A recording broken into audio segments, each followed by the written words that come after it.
Lesson today is taken from the Gospel according to Matthew, chapter 10, verses 24 through 39. A disciple is not above the teacher, nor a slave above the master. It is enough for the disciple to be like the teacher and the slave like the master. If they have called the master of the house Beelzebul, how much more will they malign those of his household? So have no fear of them, for nothing is covered up that will not be uncovered, and nothing secret that will not become known. What I say to you in the dark, tell in the light, and what you hear whispered, proclaim from the housetops. Do not fear those who kill the body but cannot kill the soul. Rather, fear him who can destroy both soul and body in hell. Are not 2 sparrows sold for a penny? Yet not one of them will fall to the ground apart from your Father. And even the hairs of your head are all counted. So do not be afraid. You are of more value than many sparrows. Everyone, therefore, who acknowledges me before others, I also will acknowledge before my Father in heaven. But whoever denies me before others, I also will deny before my Father in heaven. Do not think that I have come to bring peace to the earth. I have not come to bring peace, but a sword. For I have come to set a man against his father, and a daughter against her mother, and a daughter-in-law against her mother-in-law. And one's foes will be members of one's own household. Whoever loves father or mother more than me is not worthy of me, and whoever loves son or daughter more than me is not worthy of me. And whoever does not take up the cross and follow me is not worthy of me.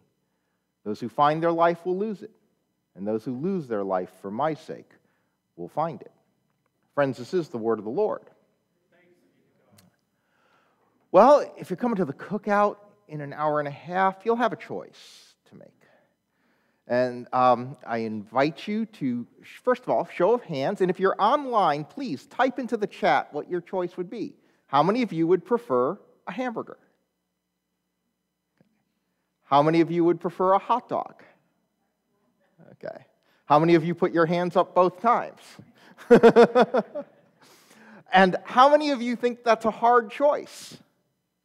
Oh, nobody here. Okay, just a couple people who think it's a difficult choice. This is one of the interesting things. You see, people sometimes like 2 things equally and then think it's a hard choice to choose between 2 things that are equal. But it's actually the case that it's easy to decide between truly equal options. For example, my 2 favorite flavors of ice cream are rum raisin and butter pecan.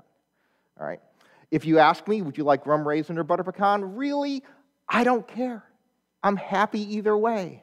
It's fine. So it actually becomes an easy choice because they are truly equal in my mind. Now, the reason why I'm mentioning this is that what we're going to be talking about today is hard choices, difficult choices that people face that come to us as a part of our faith. And it comes with, as Jesus gives us some words that can be difficult to hear at face value. When he says, do not think that I have come to bring peace to the earth, hear that and go, wait a second, I thought you were the Prince of Peace. He says, I have not come to bring peace to the earth. I have not come to bring peace, but a sword. But here's something about the language which is fairly interesting and important, which is that in the Greek language, there's a particular construction. It's called a hina clause because of the word hina. And when that word appears in a sentence, it means that what comes after, all right, was purposeful. Okay, so hina means like I did this in order to do this, all right? The reason behind A was B. But that hina does not exist in this passage, okay? And when it doesn't exist in the passage, the way this should be interpreted is that what Jesus is saying, that he came with the result that this would happen. In other words, A and B are connected. B follows A, but B wasn't the purpose of A. It was simply understood that B would result. And that word sword's a relatively unfortunate translation because the word in Greek refers to an implement that was used by fishermen. Okay, so it's really more of a tool for cutting things apart, for dividing things. It wasn't a weapon. Think of it more like a really big chef's knife or a cleaver or something like that, okay? It wasn't a weapon, it was a tool. But it was used to divide items. And so what Jesus is saying is that while it wasn't his purpose to cause division, he understood that the bringing of the gospel message would in fact cause division as it called people to make choices. It would call people to make choices, division would result, and the important thing here was that the sense of purpose behind the division was more important than a false unity. I mean, we've all been in situations where we emerged unified on its face, but we weren't really unified. We were unified, but we were unified by actually suppressing the things that divided us. We decided to just let it go. All right, we've all heard that, right? Just let it go, let it slide, and you get the appearance of unity that really isn't there. But when you put your purpose first, and the purpose is more important, all right, then it has the potential to cause division. And sometimes that division is personally costly. I mean, when Jesus says these words, it's kind of difficult when he says, "For I have come to set," again, not for the purpose of, but I have come understanding that my gospel message will set a man against his father and a daughter against her mother and a daughter-in-law against her mother-in-law, which never happens. These are primary relationships that could be made more difficult because of the gospel message. All right? And this sounds difficult. This sounds hard for us because we like to think that our primary responsibilities to parents, to partners, to children should never be in opposition. And yet sometimes we end up making decisions where these primary identities of ours actually are opposed, and it creates a choice that's very difficult to make. Now, this kind of choice, there was a professor named Ruth Chang. She gave a great TED Talk in this a number of years ago. She used to teach at Rutgers, and now she teaches at Oxford. She's actually an attorney who became a philosophy professor. And one of the things, the phrasing that she uses for this kind of decision is when she says you have two options that are on a par. In other words, they're not equal, but they have very different pros and cons that kind of balance out, and that's what makes it difficult, all right, for you to make the choice. A very common one that you have is, would you like a higher paying job that comes with a commute that's twice as long? Okay? I can make more money. I'm also going to be in the car an extra hour every day. I have this job that I really love, but it's in a state I don't really want to live in all that much, okay? So you have all of these kinds of things where you sit there and say, okay, this is a great opportunity, but I have to move my family, right? This sets things in opposition in different ways, and you sit there and go, well, this is really good, and this other very different aspect of it is not as good. How do I weigh them and reach a decision? And Professor Chang said that there's a simple question we should ask in that moment that should, in many cases, help us make the choice.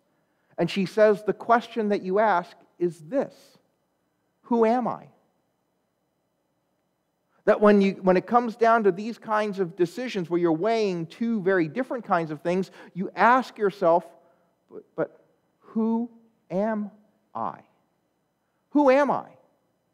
Who am I? Because it comes down to a matter of values, and these values stem from identity, and we all carry multiple identities, but these multiple identities have to be prioritized.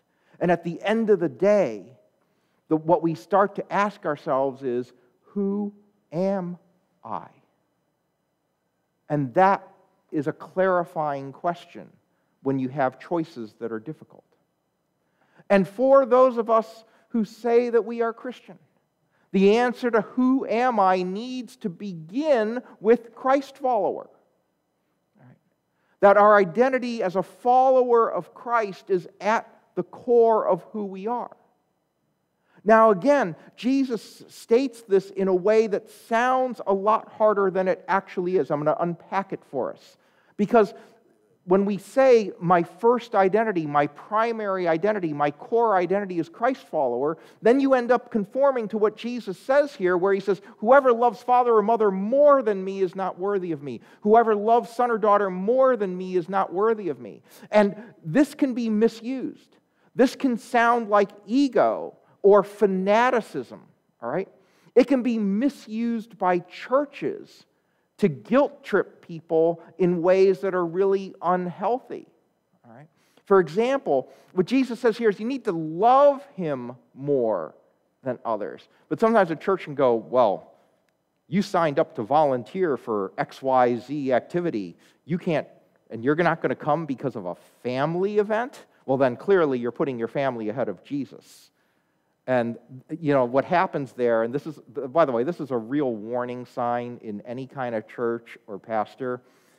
When the church defines itself, or the pastor defines him or herself as identical to loving God, we've kind of forgotten who we are and who we serve. Okay? So if a church tries to say, if you don't serve the church, you don't love God, you don't love Jesus, red flag, head for the hills. Okay? Because they've conflated two things that are not the same. Okay? Love Jesus first. Okay? Love Jesus first. I'm not Jesus. The church isn't Jesus. We're trying to serve Jesus. We aren't Jesus. Okay? So always make sure that stays separated in your mind. Okay? But here's the thing.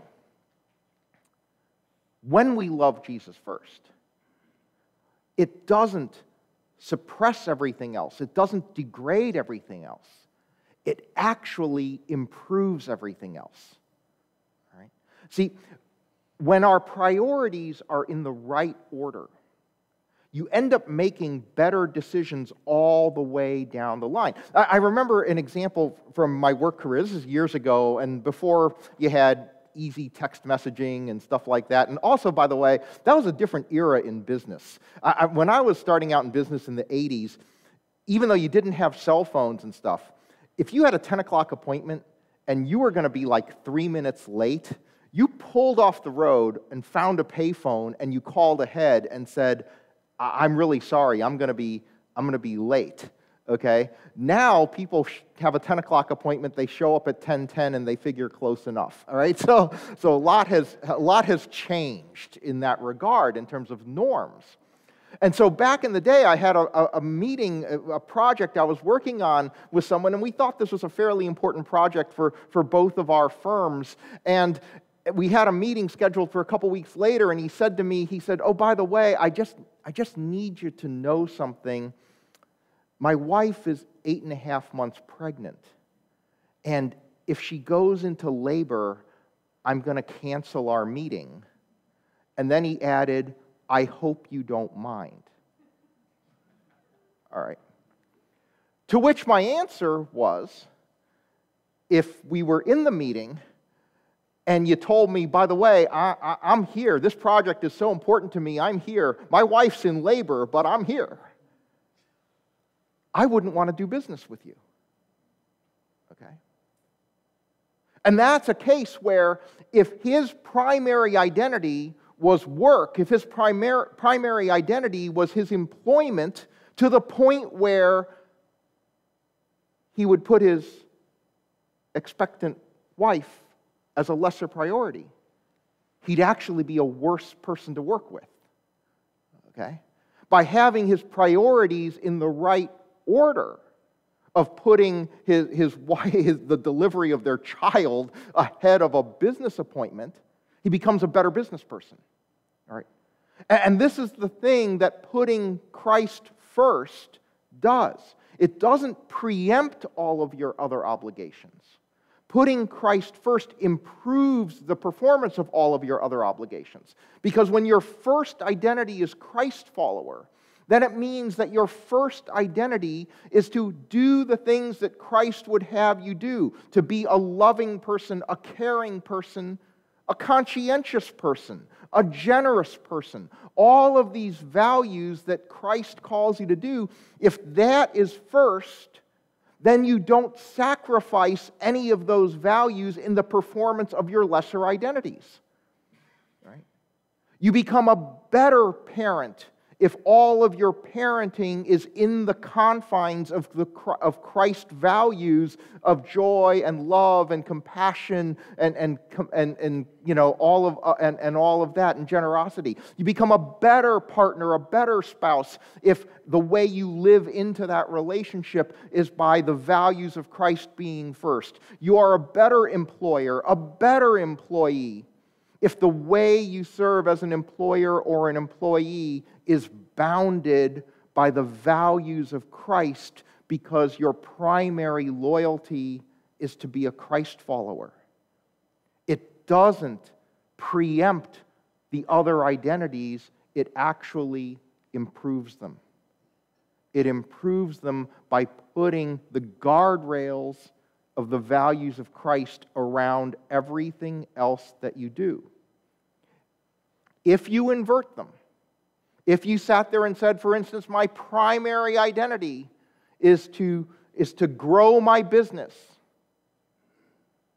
then you might take ethical shortcuts because your loyalty to being a Christ follower was subordinated to that first identity. All right? So this is what having Christ as your primary identity does for you. And then once you know that this is the case, once you can say that everything I do, everything I am, all of my identities are subordinated to my identity as a Christ follower, you can stand for those principles out in the world and not be swayed, not be pulled away from them by what other people are trying to do to you. And so Jesus says, do not fear those who kill the body but cannot kill the soul. Rather, fear him who can destroy both soul and body in hell. In other words, don't fear those things around you that are just earthly and worldly. All right? Because when Christ is your first identity, other things that we fear, our material standing, our social standing, all right, all of those things become secondary to how do I stand as a follower of Christ. And then those other things lose their power over you. They lose their power over you because no matter what, whatever the world wants to do to you, however you want to be insulted or rejected or whatever the world wants to do to you, you're like, okay, I'm not happy for it. But what you can't rob me of is my identity in Christ. You can't take that away from me, so I'm not afraid of you.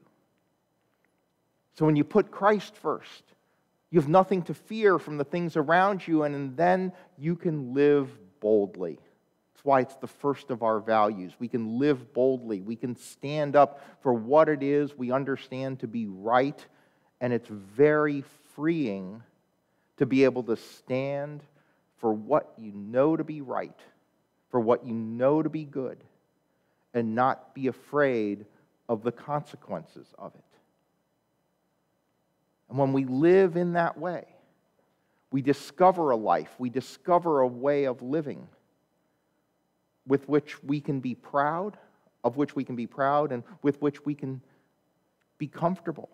And so when Jesus says, those who find their life will lose it, and those who lose their life for my sake will find it, he's not talking about physical death. Right? It wouldn't make sense if he's talking about physical death. But rather, he's saying that if your identity remains rooted in the things of the world, life will lose its meaning. That's what happens to so many folks who spend their earthly lives chasing after earthly things, and then they come to the end and realize that the meaning wasn't there. But if you're willing to subordinate your worldly identities to your identity as a follower of Christ, you in fact find a life that is worth living. you find a life that is meaningful. You find a life in which you become the best possible you in every regard. Because our values are in the right place. And this is how we, as followers of Christ, need to be perceived in the world. And so often we aren't. Okay? So often we aren't. So often followers of Christ go out into the world and they put worldly values first. Whether it's material acquisition, political power, the church is certainly guilty of a lot of those things. Right? The church as a whole is guilty of falling prey to material values in so many ways, and at that point, it stops being the kind of church that people would want to be associated with. But when you put Christ first, right, you become the kind of person who is driven by love and compassion and conscientiousness and caring, all of these kinds of things that make you more attractive to everyone, no matter what they believe. If you are an employee working in accord with what Christ would have you do, you're going to be completely honest in your work, put in a good day's work for a good day's wage, be kind and compassionate to your coworkers, all right? Respectful, caring of your customers, right? You should be the kind of employee where every employer, who even persons who don't believe, they could sit there and say, hey, I don't fall for any of this religion stuff, that I think it's all mumbo jumbo, but I sure love having Christians as employees because they're kind and they're conscientious. They're compassionate. Their teammates love working with them. And that's the most effective evangelism there can be, when we live in that way. So try to live a life where your primary identity is that of Christ follower, so that all of your entities, all of your identities align with Christ. Because Christ acts like a funnel, a guardrail. It doesn't stamp out your other ways of being. It puts parameters around it, guardrails around them, right? Constraining them for the good, motivating you to work for the good in everything that you do. And it actually allows the other identities you hold to have their fullest, best expression, because your first identity, your foundational identity, was to follow Christ. Amen.